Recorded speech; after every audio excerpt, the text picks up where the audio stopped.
Vamos continuar resolvendo as questões de matemática do vestibular 2012 da Universidade Federal do Rio Grande do Sul. Questão 33. Em um sistema de coordenadas cartesianas serão traçados triângulos isósceles. Os vértices da base do primeiro triângulo são os pontos A, -1, 2 e B, 2, 2. Os vértices da base do segundo triângulo são C, 3,52 e D, 6,52. O terceiro triângulo tem os vértices e sua base nos pontos E, 8, 2 e F, 11, 2. Prosseguindo com esse padrão de construção, obtém-se uma sequência de triângulos. Com base nesses dados, é correto afirmar que a abscissa do vértice oposto à base do 18º triângulo é... Então vamos colocar esses dados num plano cartesiano. Eixo x, eixo y. Vamos fazer aqui -1, 1, 2, 3, 4, 5, 6, 7, 8, 9, 10, 11. E vamos supor que aqui está o 2, no eixo y. Então, os vértices da base do primeiro triângulo são os pontos A, -1, 2 e B, 2, 2. Então, o A, -1, 2 e B, 2, 2. Então, essa é a base do primeiro triângulo. A base do segundo triângulo tem vértices nos pontos 3,52 e 6,52.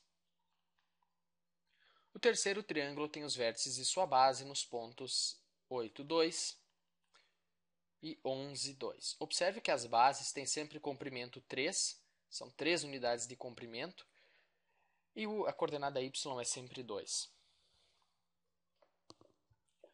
Bom, ele quer saber a abscissa, ou seja, a coordenada x, do vértice oposto à base do 18º triângulo, ou podemos chamar também de terceiro vértice do 18º triângulo, se o primeiro e o segundo forem os vértices da base. Bom, o que nós sabemos sobre a abscissa do vértice oposto à base de cada um desses triângulos que nós temos aqui? Bom, nós sabemos que ela vai ser a média aritmética da abscissa dos vértices da base, das abscissas dos vértices da base. O que eu quero dizer com isso? Que o vértice oposto à base, como os triângulos são isósceles, vai ter que estar sempre bem no meio. Vai ter que estar sempre bem no meio dos outros dois vértices. A coordenada y dele não importa, mas a coordenada x vai ter que ser sempre a média aritmética das outras coordenadas x. Porque senão o triângulo não vai ser isósceles. Se eu tiver um terceiro vértice mais ou menos aqui, o triângulo não vai ser isósceles. Para ser isósceles, ele tem que ter essa simetria. Ou se você quer uma explicação um pouco mais formal, vamos supor que esse triângulo aqui seja isósceles. Então, esse lado é igual a esse lado, esse ângulo é igual a esse ângulo. Se eu fizer um segmento que parte do vértice oposto à base e forma um ângulo de 90 graus com a base, ou seja, uma altura relativa à base, essa altura também vai ser uma mediana, ela também vai cortar a base ao meio. Então, por isso que esse terceiro vértice vai ter que estar sempre bem no meio. A coordenada x tem que ser a média aritmética das outras duas coordenadas x. Eu já demonstrei esses fatos aqui em um vídeo lá na lista de reprodução sobre geometria. Mas aqui basta perceber a simetria dos triângulos isósceles. Então, vamos colocar esses dados aqui numa tabela que vai ficar um pouco mais claro. Então, vamos escrever aqui o triângulo, o primeiro vértice, o segundo vértice e o vértice oposto à base. O vértice oposto à base. Então vamos ver o primeiro triângulo. O primeiro vértice do primeiro triângulo tem coordenada x-1. Eu não vou me importar com as coordenadas y, certo? Porque na base é sempre 2 e do terceiro ponto eu já expliquei que a coordenada y pode variar. Contanto que não seja 2, porque senão não vai ser um ponto fora da base. O segundo vértice do primeiro triângulo tem coordenada x2. E o vértice oposto à base vai ter que ter coordenada x igual à média aritmética das coordenadas x dos outros dois vértices, ou seja, vai ter que ser 0,5. É só somar e dividir por 2. Menos 1 mais 2 é 1, dividido por 2, 0,5. Essa é a coordenada x do terceiro vértice, 0,5. Agora vamos para o segundo triângulo. O primeiro vértice do segundo triângulo tem coordenada x 13,5 e o segundo vértice do segundo triângulo tem coordenada x 6,5. E, portanto, o vértice oposto à base vai ter coordenada x. Bom, é só somar e dividir por 2. 13,5 mais 6,5 dá 10, dividido por 2, 5.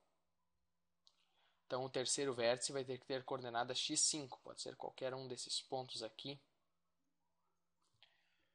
Agora, vamos para o terceiro triângulo. O primeiro vértice tem coordenada x8, o segundo vértice tem coordenada x11, e o vértice oposto à base vai ter coordenada x, é a média aritmética, então é 8 mais 11, 19, dividido por 2, 9,5. Então vai ter que ser 9,5.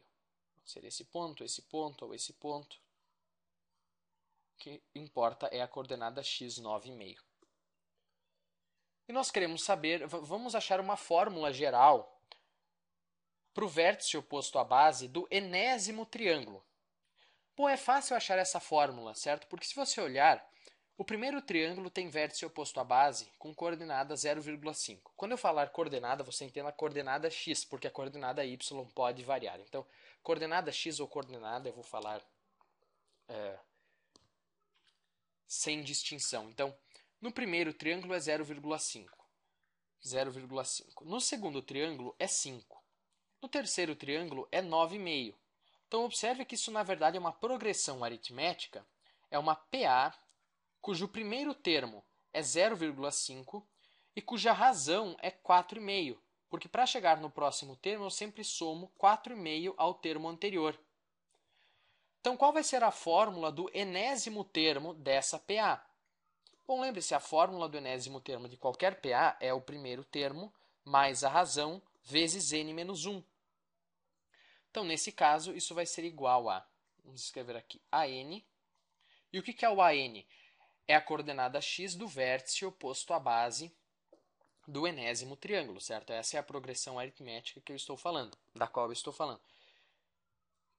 Então, o A1 é 0,5, a razão é 4,5, daí vezes n menos 1, o n é o número do triângulo.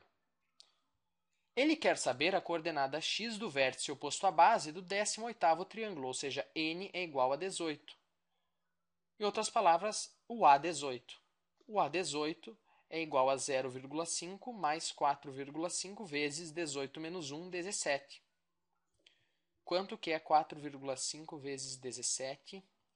7 vezes 5, 35, vai 3, 31, 45, 5, 6, 7, uma casa depois da vírgula. Então, isso vai ser igual a 0,5 mais 76,5, que é igual a 77. Isso é a afirmativa, ou melhor dizendo, a alternativa E.